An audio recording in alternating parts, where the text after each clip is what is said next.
Hola, ¿qué tal? Buenas tardes. Un gusto tenerlos presentes el día de hoy. Primero que nada voy a comenzar presentándonos a nosotros. Somos el equipo llamado Los Sobrevivientes de la clase de consultoría. Pues el día de hoy nos tocó parte del programa educativo realizar una entrevista a un consultor. En este caso es el licenciado Jacinto Pérez Gerardo, consultor en administración pública, electoral y legislativa. Primero que nada, antes de continuar hablando acerca del licenciado, quiero hacer una presentación de los compañeros. En línea tenemos al compañero William Alexis Ballinas Lara, Edgar Zamorano Cota, Alejandro Soto Miranda y María Julia Barrera Romero. Aquí presentes el compañero Luis Mariano Figueroa Martínez y una servidora, Andrea Martínez Avilés. Ahora sí, continuamos con esta presentación. Ok, el licenciado, ¿me puede regresar, por favor? Ok, es socio fundador y director del despacho jurídico Capel Consultores, el cual brinda los servicios de consultoría en administración pública, legislativa y electoral ubicados en Culiacán, Sinaloa, México. Ok, su síntesis curricular, para no dejarla de un lado, ya que es de suma importancia y de gran orgullo. Él es originario del municipio de Mocorito, Sinaloa.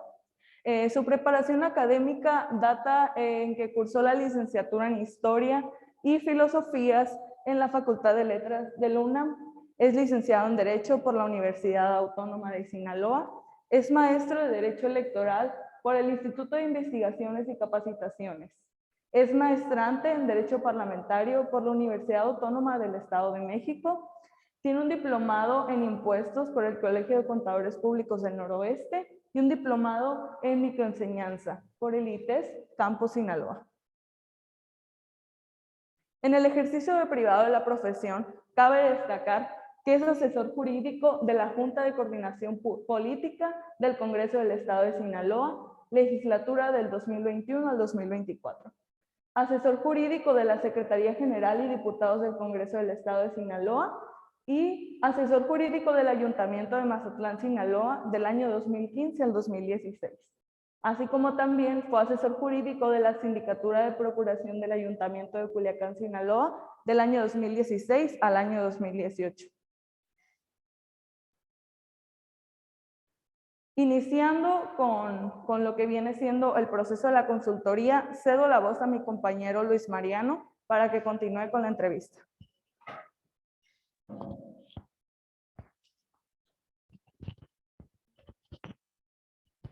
Licenciado, muy buenas tardes. ¿Cómo está usted? Muy buenas tardes, todo bien, gracias a Dios. Espero que ustedes también, a sus órdenes. Es un gusto el que pueda estar acompañándonos el día de hoy. Nuestra compañera Andrea ya nos platicó un poquito acerca del vasto currículum que usted tiene, ¿no?, en la profesionalización de esta área. Más concretamente, la primera pregunta que queríamos hacerle, ahondando un poquito más en este tema, ¿cuáles son los proyectos más significantes o de mayor relevancia, importancia o dedicación en los que ustedes han prestado este servicio de consultoría? Bueno, primero que nada tengo que aclarar que lo que yo les diga no es el resultado de una reflexión profunda sobre el tema de la consultoría. Es simplemente un conocimiento empírico que he ido adquiriendo a lo largo de la prestación de los servicios de consultoría, previo a lo cual tuve una participación en organismos autónomos, particularmente del orden electoral, en puestos de gobierno, como el Congreso del Estado, en la que fue la Secretaría General, y en áreas municipales.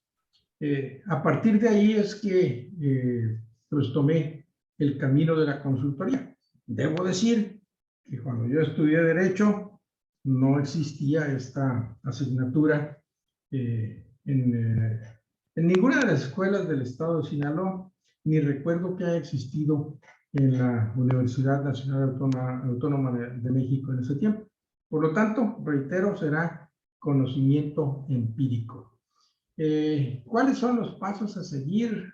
¿Esa era la pregunta? Perdón. La primera pregunta iba en el tenor para que la gente lo conociera un poquito más, ¿cuáles eran los proyectos más significativos en los que usted había sido parte, ¿no? Había tocado trabajar en este tema. Y de esta pregunta se desprendían una serie de preguntas más que van enfocadas al proceso de realización de la consultoría propiamente, ¿no? Pero sí queríamos partir desde ese punto, Bueno, desde los proyectos, ajá.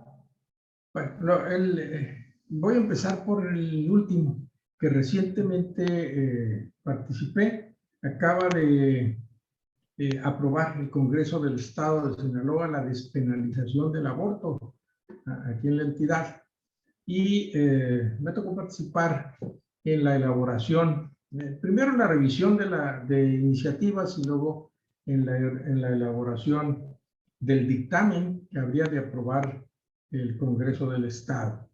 Un tema muy polémico socialmente hablando, en donde las posiciones están polarizadas, no hay tintas medias ahí, es todo en los extremos, el sí o el no, una gran influencia de la religión, no de una, sino de prácticamente todas las religiones, una gran carga moral que pues nos obligó a visualizar este tema estrictamente en el marco de los derechos humanos que corresponden a la mujer, como el derecho a decidir de su propio cuerpo, el derecho a la reproducción, a la libertad de reproducción, es decir, decidir cuándo tener un hijo, cuándo no tenerlo, y en distintas condiciones. Esta fue una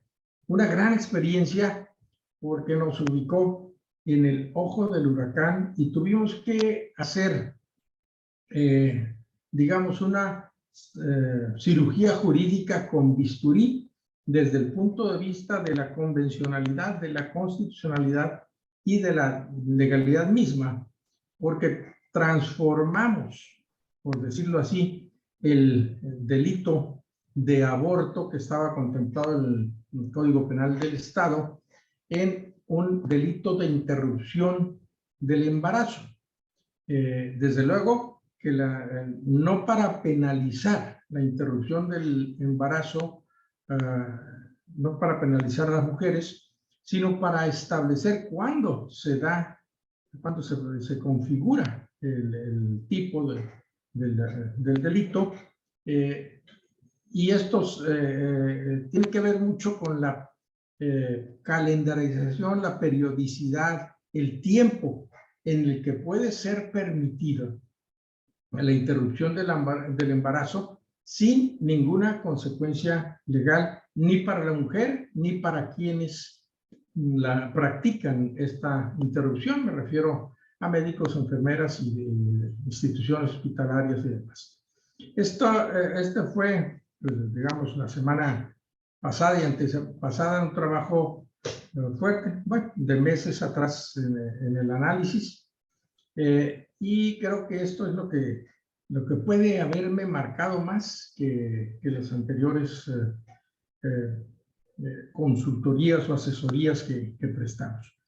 Claro, ha habido muchas, pero para poder participar en este caso concreto, hubo de tener los conocimientos sobre derechos humanos, los conocimientos sobre el aborto mismo, es decir, echarnos un clavado en lo que es el embarazo, los periodos del embarazo, el crecimiento del producto del embarazo, cuándo es posible hacer una interrupción del embarazo sin una consecuencia médica desfavorable para la mujer, cuando ya se presentan riesgos para la mujer. Y pues fue un estudio largo, pero una conclusión más o menos corta y precisa. Hubo de revisarse también mediante el derecho comparado las entidades donde ya se había aprobado el embarazo y las legislaciones internacionales o de otros países como Argentina, Colombia, Estados Unidos y algunos países europeos. Es decir, tratamos de tener toda la información para poder emitir opiniones y para poder elaborar normas jurídicas que pudieran satisfacer un test de constitucionalidad. Creo que lo hemos logrado, sigue habiendo polémica, pero ya hoy estará publicándose el decreto correspondiente.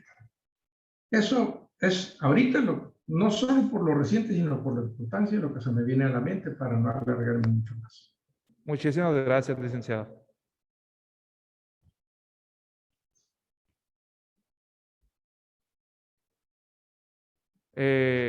A continuación, otro de nuestros compañeros planteará la siguiente pregunta.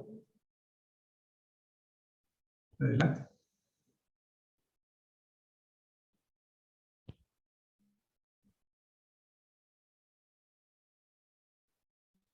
¿Están serios porque lo están grabando, Julio? Creo que se le fue tantito el internet al que seguía. Entonces, no sé si... Sí, yo le pregunto. Ok, la siguiente pregunta va enfocada en que si cuáles son los pasos a seguir como consultor cuando un cliente busca su asesoría en las materias en que precisamente usted se está especializando. Bueno, el primer paso es escuchar, ¿no? Porque el cliente generalmente no hace ya la consulta mediante la visita física y menos en estas condiciones de pandemia.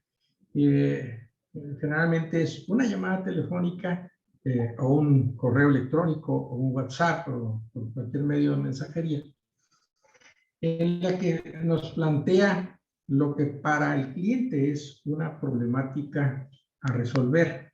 Esto implica que tengamos una escasez de información en este primer momento. Entonces, por eso es que el primer paso es saber escuchar con atención el planteamiento del problema que se nos va a hacer, como tenemos que hacerlo en cualquier otra materia, cuando vas a atender un juicio, en fin, hay necesidad de escuchar bien. En segundo lugar, en el mismo momento en que está planteándose el problema, si ya tienes el expertise, si ya viviste una situación similar, si la has estudiado, si tienes los conocimientos del área jurídica a la que corresponde el problema, vas haciendo en tu propia mente un prediagnóstico del problema. Es decir, vas pensando cuál es la manera de resolver.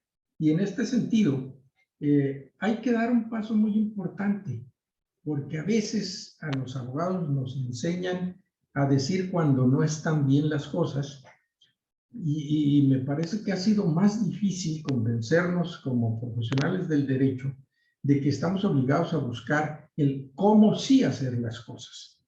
Es decir, que un problema, hay que ubicarnos en que un problema es para resolverlo, ¿sí? En un sentido o en otro, pero para resolverlo. Bajo la tesitura de que si un problema tiene solución, pues la encontramos. Si no tiene solución, también hay que decirle al cliente que su problema no tiene solución. Pero estos son los menos, los que no tienen solución. Son una ínfima cantidad comparada con el universo de las consultas que se hacen. Es necesario que el consultor haya tenido de preferencia una experiencia práctica en el área que se le está consultando. Es por eso que yo he tomado algunas áreas específicas. Les platico, decía Andrea ahí, que tenemos consultoría en materia electoral, en materia de administración pública y en materia legislativa, que son áreas en las que yo me desempeñé previamente en mi profesión. Pero también, junto con Capel Consultores, mi hijo y yo tenemos otra consultoría que se llama JPG Asesores Corporativos. Pues nos dedicamos también a la asesoría empresarial, ayudamos al emprendedor a que construya su empresa con buenas bases jurídicas, orientamos en cuanto al cumplimiento de los registros fiscales, orientamos en cuanto a la documentación que deben ir generando de acuerdo con la Ley General de Sociedades Mercantiles. En fin, en esto es en lo que estamos trabajando. ¿Por qué? Porque pues yo tuve oportunidad de impartir una clase, primero la de Derecho Mercantil en sus distintos cursos, y luego una especialidad en sociedades en la Escuela Libre de Derecho de aquí de Sinaloa. Tuve que meterme a estudiar el aspecto corporativo, el derecho corporativo, las sociedades en distintos tipos, y eso me dio un elemento muy importante para ese tipo de asesorías.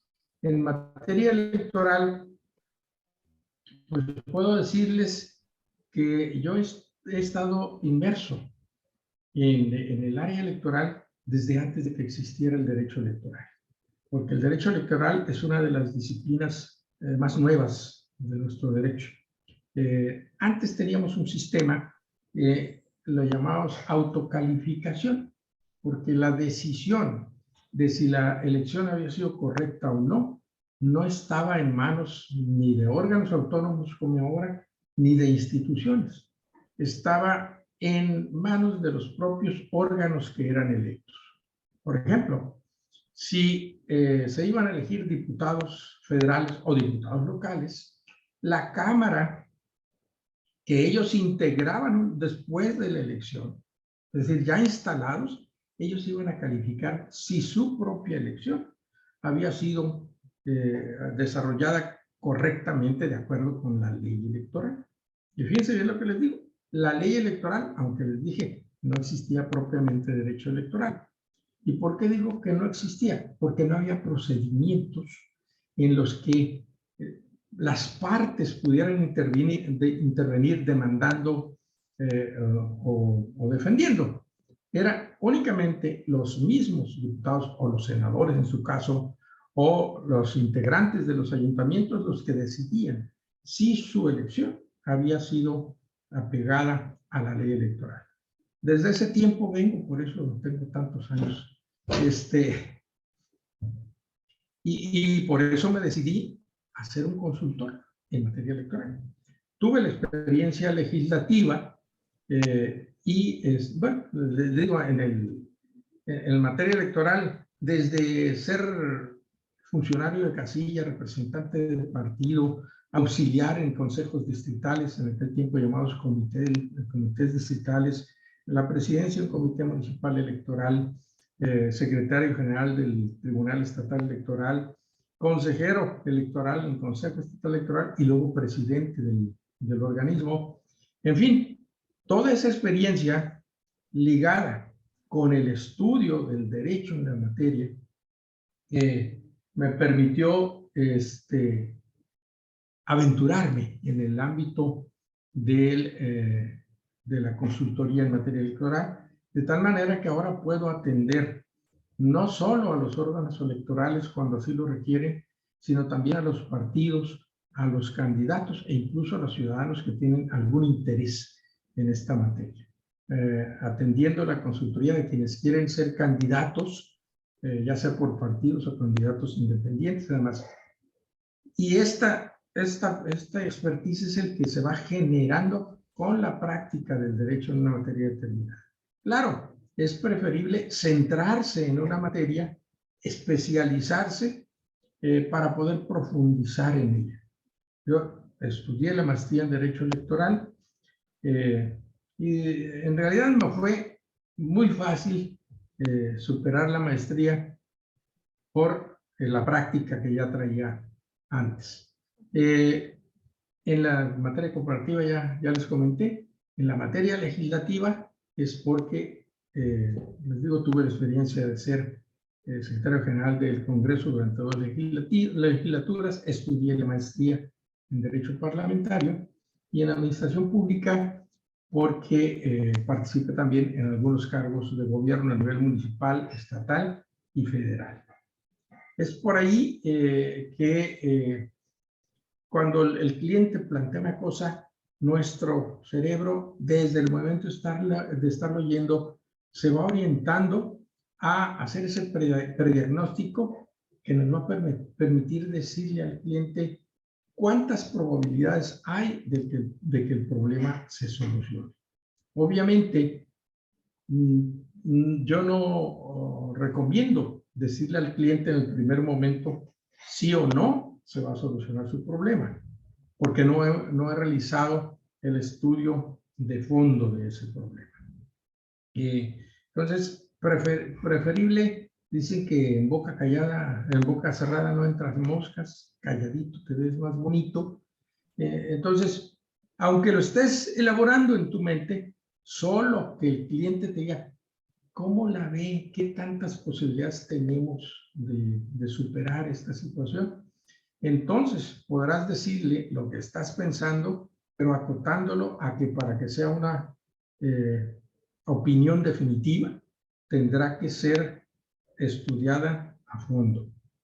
Una vez que superamos esa etapa del comentario con el cliente y tenemos que recabar la documentación, toda la información documental del problema, que generalmente está en manos del propio cliente o está en los registros públicos, ya sea de la propiedad, registro agrario nacional, en fin, en las dependencias.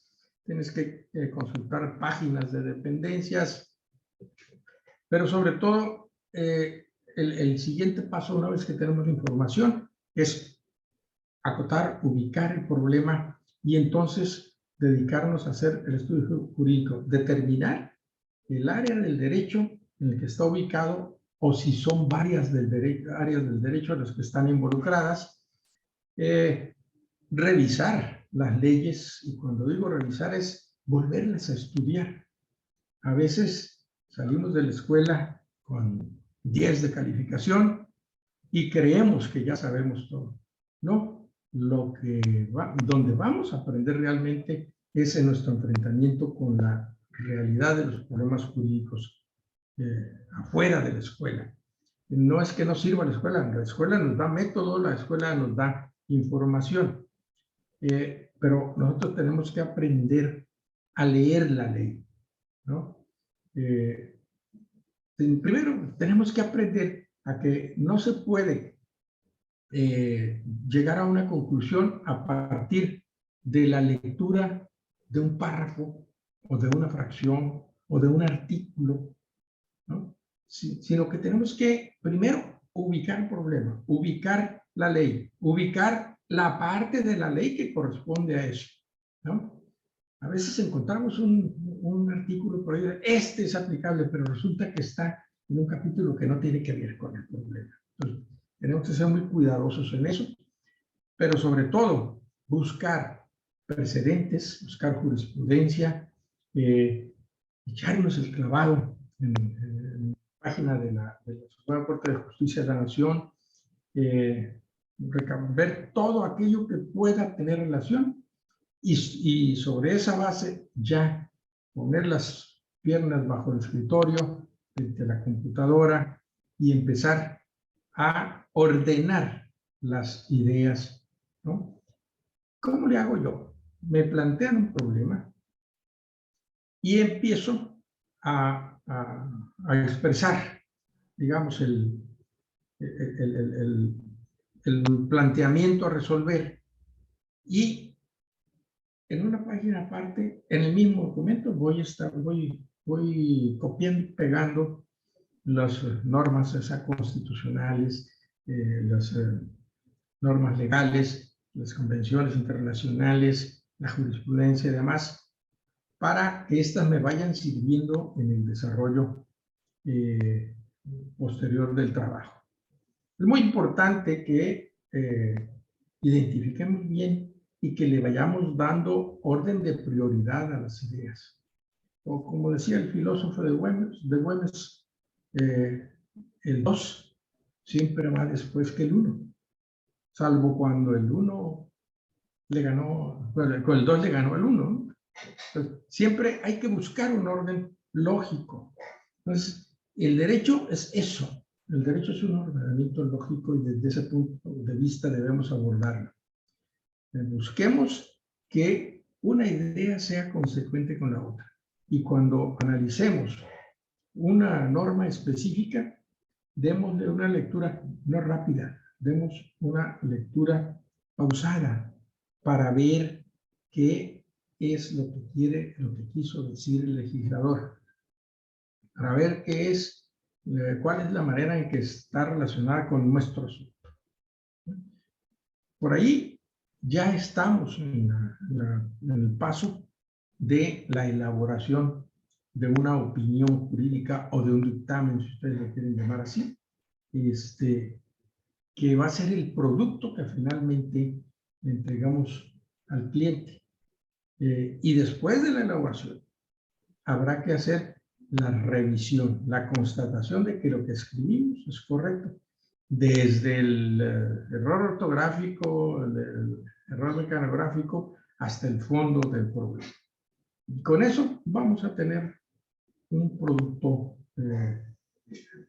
correcto y una conclusión correcta de nuestra problemática. Muy bien, exactamente, muchas gracias. Podemos continuar con la siguiente pregunta, compañeros. Muy bien, licenciado, muchas gracias. Ahora yo le procederé a hacer esta siguiente pregunta.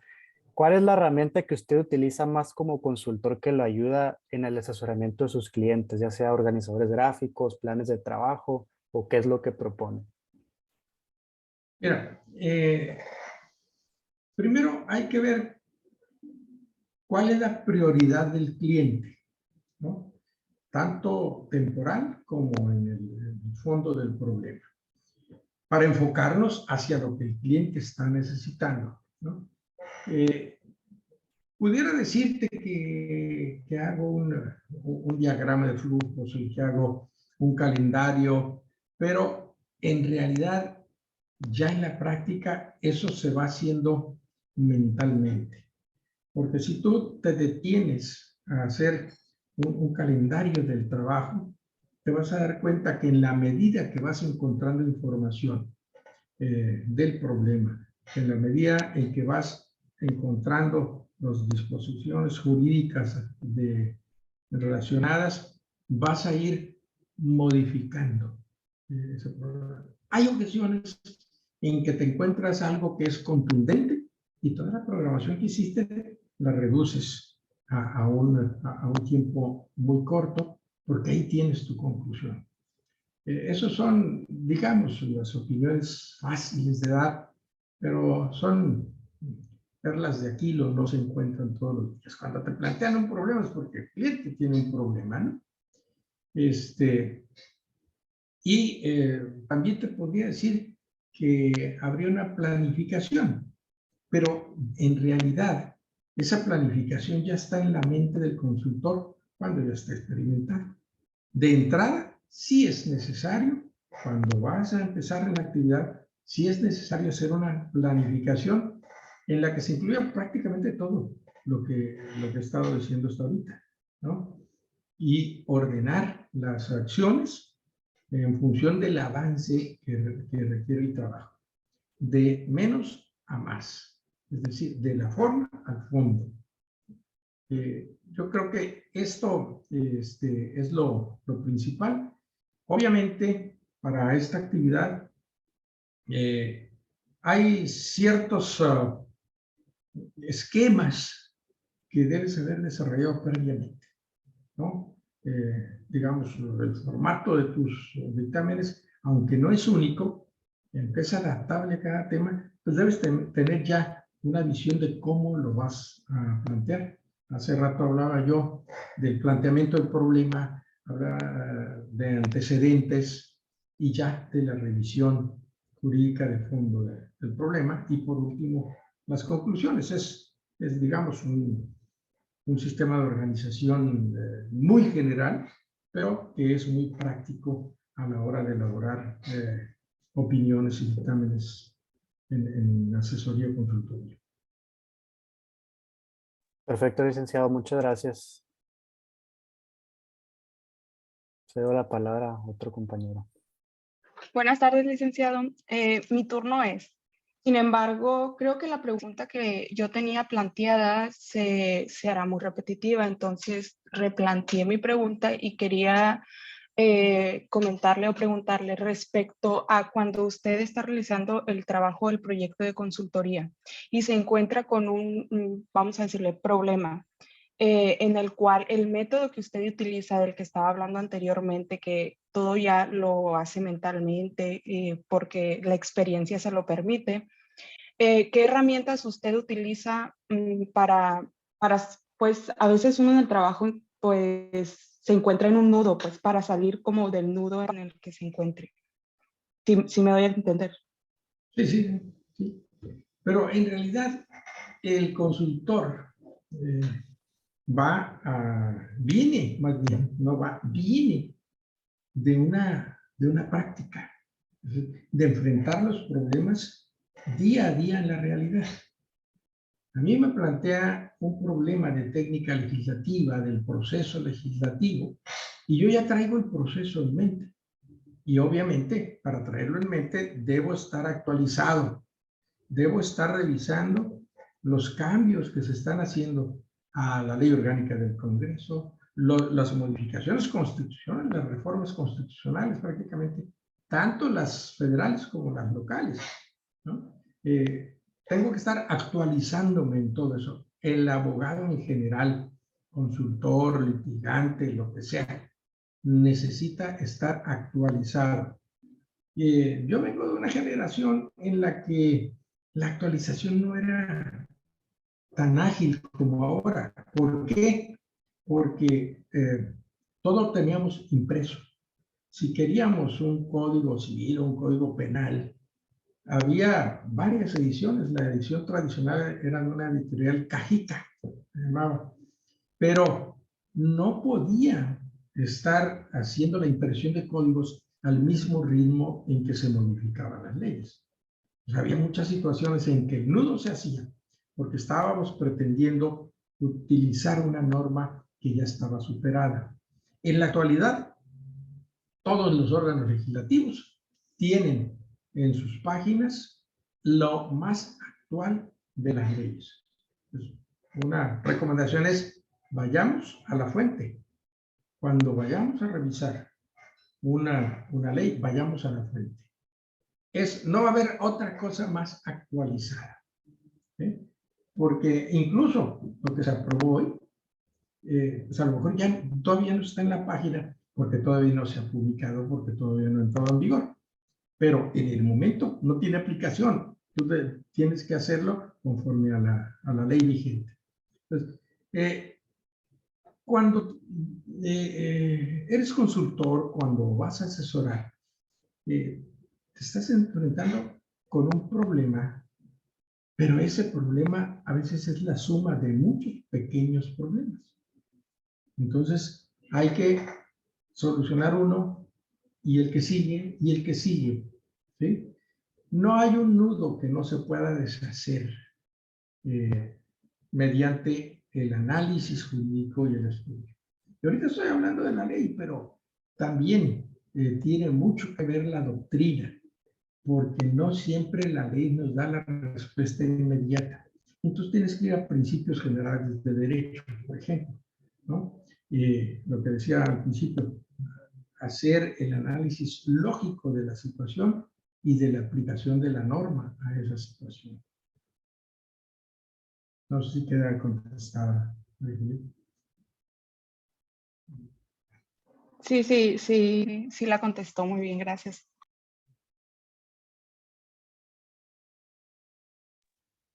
El siguiente compañero, si quiere hacer su pregunta.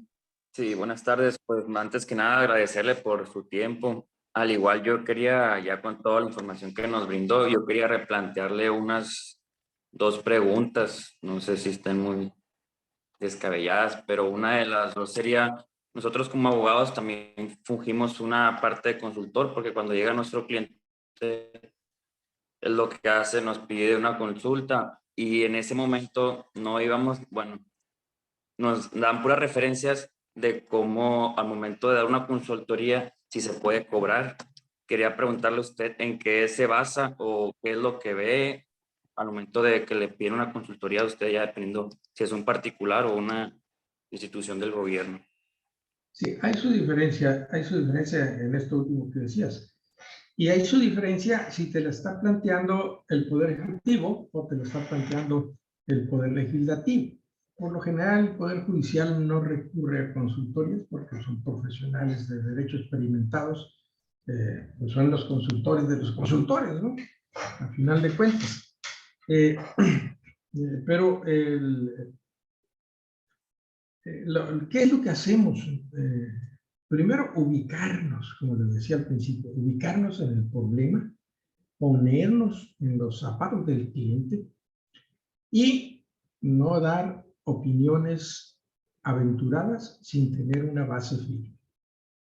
Sí, hay abogados. Cuando se trata del abogado litigante, que es cierto, es un consultor también en la rama que está manejando, pero hay de abogados. Hay quienes, por quedarse con el negocio, son capaces de mentirle al cliente. Así de sencillo, ¿no? Hay otros, y quiero contarme entre ellos, que si nos llega un planteamiento, por ejemplo, yo que litigo la materia electoral, me llega con un planteamiento y yo veo que definitivamente no hay manera de ganar un juicio, que lo que presentemos, a lo mejor hasta nos lo desechan de entrada. Entonces tengo que ser sincero con el cliente, tengo que ser honesto con el cliente y decirle su problema no tiene solución, o por lo menos yo no tengo la solución a ese problema. Hay que reconocer también nuestros límites, ¿no? Entonces, eso es lo que te va a dar un prestigio como abogado, ¿no?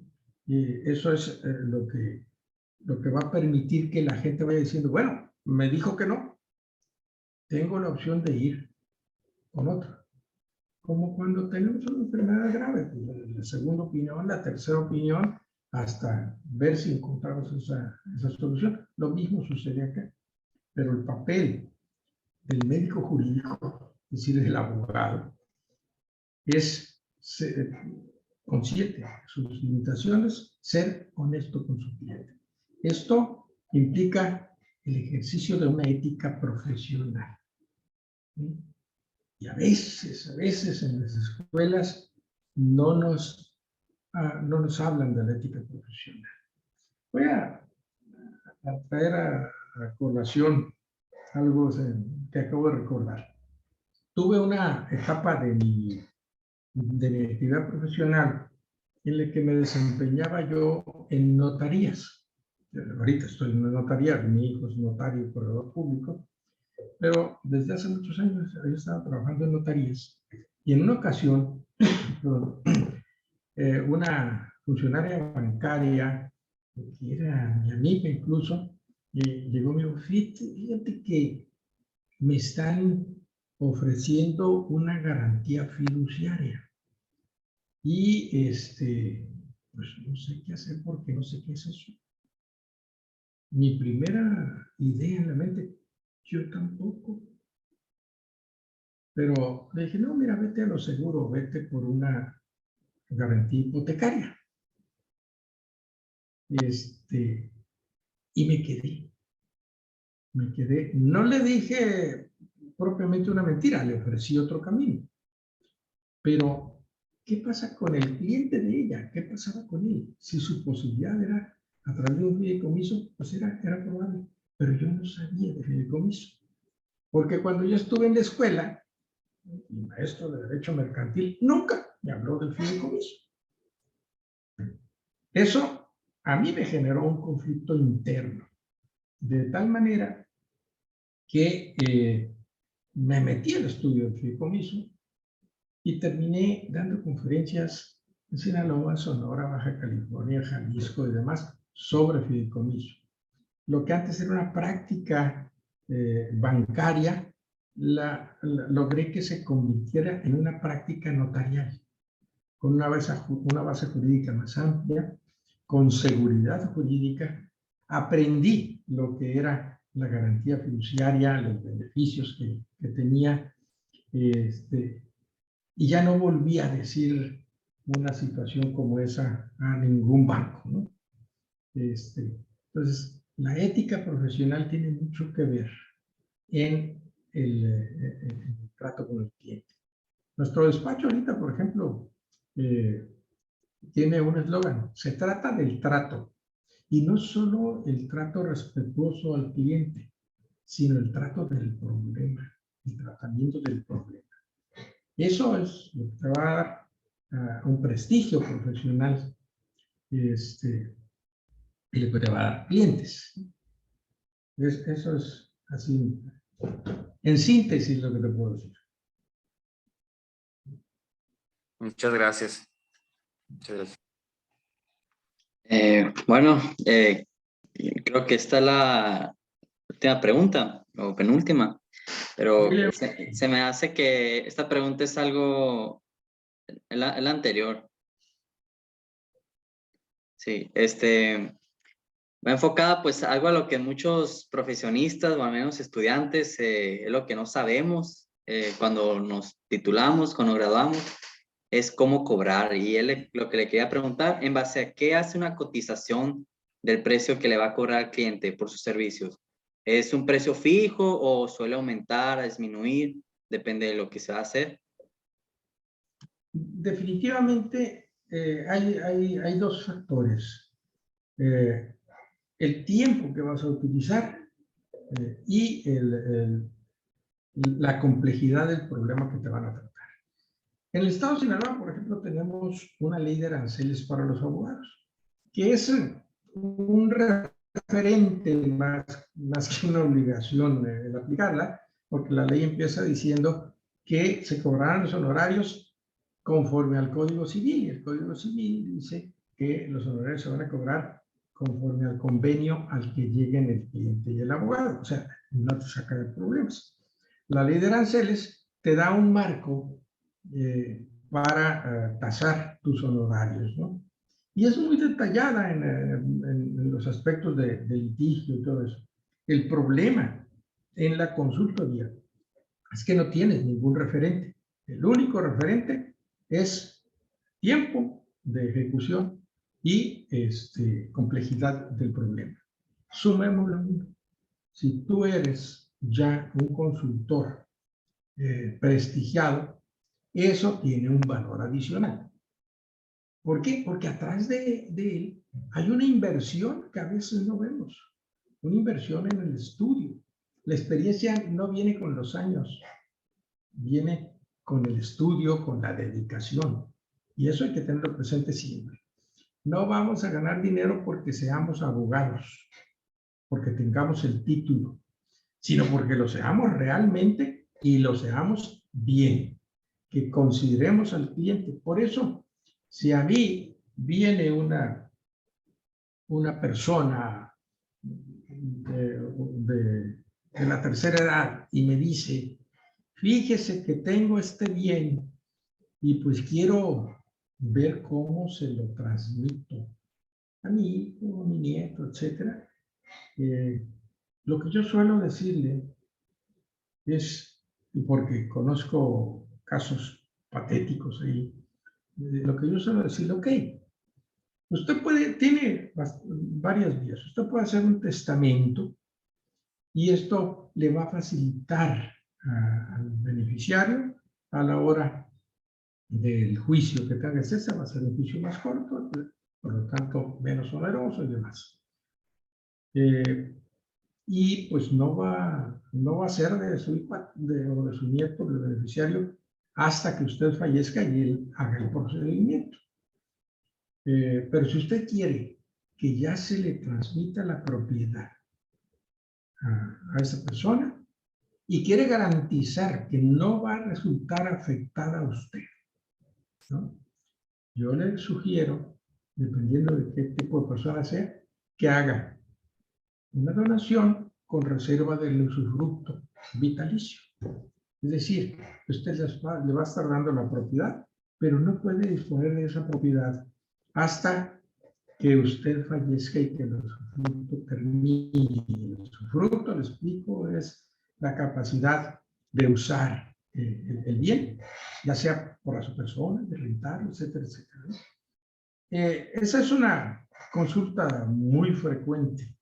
Y entonces, a esa persona no le voy a tasar honorarios altos, porque me estoy dando cuenta de que es un bien menor, de que la persona no es un empresario exitoso, en fin, son factores que yo considero también.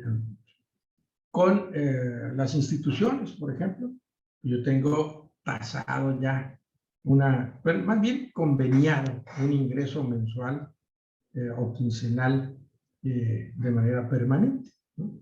Un contrato por honorarios, afiliados a salarios, y ahí establecemos. Y ya tengo un ingreso fijo que me permite satisfacer el gasto fijo del despacho.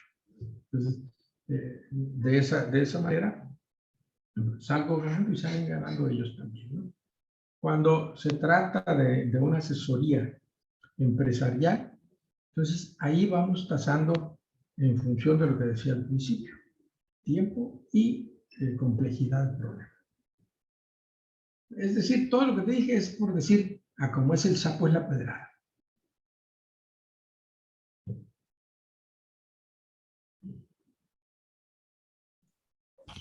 Licenciado, pues muchísimas gracias.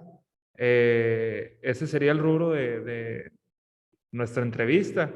En nombre de todos mis compañeros, pues le agradecemos profundamente el habernos podido dar la oportunidad de darse este tiempo para con nosotros, ¿no? En este momento voy a dejar de grabar y de compartir pantalla. No sé si tenga algún mensaje para finalizar el tema de conversación.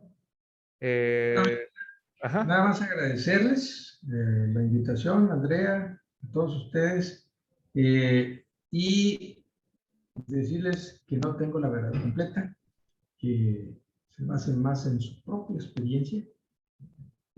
Si de algo sirve lo que yo les dije, adelante. Y de veras, muchas gracias por ver. Espero haberles servido de algo. Bueno, pues refrendamos ahí nuestro agradecimiento para con usted. Voy a dejar de compartir pantalla y de grabarla, pero no se nos vaya porque queremos platicar un poquito más con usted. Aquí hay algunas dudas fuera de registro que le querían hacer. Entonces, pues para continuar, ¿le parece? Con mucho gusto, que te tengo hambre, pero adelante. Muchísimas gracias. Un segundo entonces.